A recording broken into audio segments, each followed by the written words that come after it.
Hi, I'm Alex Berry, Soil Management Engineer with the Ministry of Agriculture, Food and Rural Affairs. Today we're going to talk about soil compaction, and what I mean by that specifically today is subsoil compaction, or compaction that happens below your normally worked depth in your soil. We want that soil to be 50% empty space, and that can either be water or air or both depending on the growing season or the time of the growing season. Once we start to see a reduction in that empty space, that's when we get into seeing the effects of soil compaction. So I'm going to talk to you a little bit about how to diagnose that issue, and then we'll look at a soil pit later on to see some of the effects from deep soil compaction. The easiest way to determine whether you have a compaction problem, the simplest tool you can use is just a tile probe.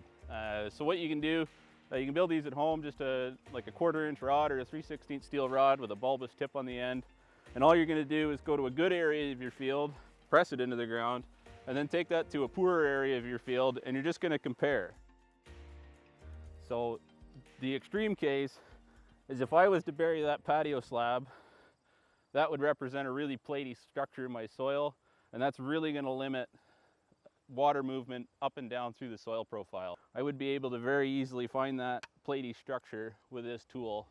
That also gives me an indication of what depth my compaction is having the effect on my crop. I can start to determine what kind of cover crops I want to use to try to break up that layer of soil, or if I'm going to use mechanical tillage, what kind of steel implement, a cultivator shank, sweep, whatever, to try to break up that compacted layer and try to introduce some more void space into my soil.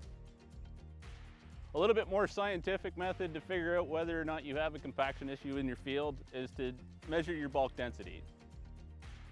One way you can do that is take a known volume, so in this case this is just a steel pipe with a sharpened end on it. Square that up, let it dry out, so get all the moisture out of it, and then weigh that sample. And that'll give you an indication of how many grams per cubic centimeter your soil is.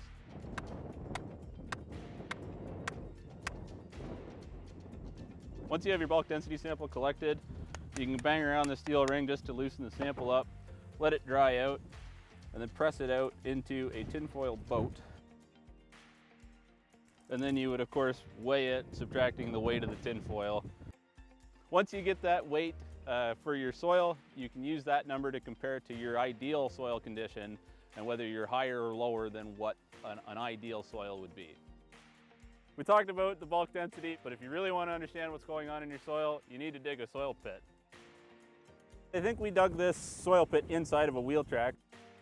I can actually put this soil probe in the ground. I couldn't get it very far in the ground, mostly because of this plow pan, but also because of the deep layer of compaction.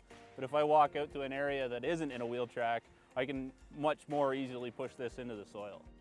What the tile probe is hitting as it's going through the soil is different layers of compaction or compression as you go down the soil. So at the top, in the surface areas, you can get compression or compaction, and most soils have this in the upper 4 inches or 10 centimeters.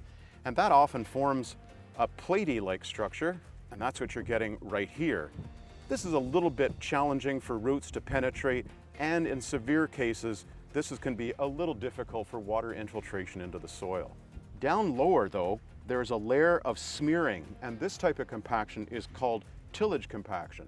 At this kind of depth, it's often caused by plowing, but if you get it a little bit higher in the profile, it's caused by things like discs and even cultivators. But our concern is in the subsurface zone, right here and down at the bottom. What you've got is evidence of vehicle compaction, and this material is very dense. This is caused by an awful lot of weight and traffic over the same area. The fourth area of compaction is actually natural. What you've got here is natural density, lots of stone material, in what we call the soil parent material. And the reason why it's compacted is because it was deposited by moving glaciers, and this material was smeared by the glacier as it was passing. That's why we have natural compaction or high density parent materials in this soil right here.